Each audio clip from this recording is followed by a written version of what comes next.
حضرت امام شافعی فرماتے ہیں میرے علاقے کا ایک نوجوان تھا، عالم فاضل نہیں تھا پر نیک بڑا تھا، میرے ساتھ حج کرنے آ گیا اور مجھے وہاں جا کے پتا چلا وہ بھی آیا ہوا ہے۔ فرماتے ہیں وہ حج میں بڑی کوشش کرتا اس سے ملنے کی، تو کہتا حضور کیا حج میں باتیں کرنی، رب رب نہ کریں۔ فرماتے ہیں موقع ہی نہ دیتا، جوان تھا بڑا پرہیزگار۔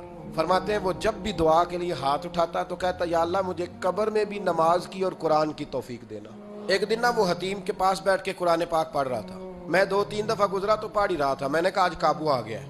میں اس کے پیچھے بیٹھ گیا اور میرے دل میں خیال تھا کہ جتنا بھی آج پڑھے گا نا میں نے اسے 2-4 باتیں کر کے ہی جانا ہے۔ اس نے قرآن مجید سمیٹا اور میری طرف دیکھ کے کہنے لگا حضور میں بھی آپ کا انتظار کر رہا تھا۔ کہتا میں خوش ہو گیا، لیکن اس نے کمال کر دی، جیب سے چند دینار نکالے اور کہنے لگا حضور آج ظہر کی نماز کے بعد نا میرا انتقال ہو جائے گا، تو یہ نا ایسے رکھ لیں، کفن خرید کے نا تو میرا جنازہ پڑھ کے تو یہاں جنت المعلا میں دفن کر دیں۔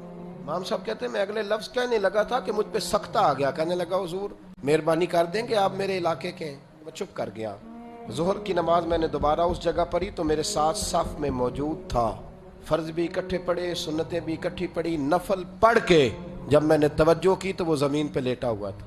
آپ فرماتے ہیں میں نے غسل دیا، کفن دیا، دفن کر دیا۔ کئی سالوں کے بعد میں دوبارہ آیا، اسی جنت المعلا میں مجھے ایک اور جنازہ پڑھنے کا موقع ملا۔ میرے دل میں ہمیشہ خیال آتا تھا کہ وہ تو کہتا تھا یا اللہ قبر میں بھی قرآن کی توفیق دینا، تو یا اللہ مجھے دکھا وہاں پڑھتا ہے کہ نہیں پڑھتا۔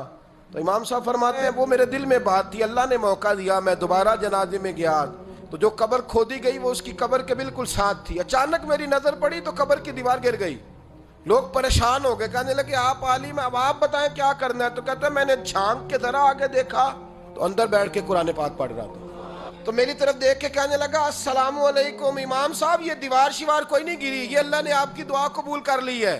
آپ کو پتہ چل گیا نا رب نے مجھے قبر میں بھی قرآن پڑھنے کی توفیق عطا فرمائی۔ بھائی قرآن پاک سے دلچسپی، شوق پیدا کریں، ذوق۔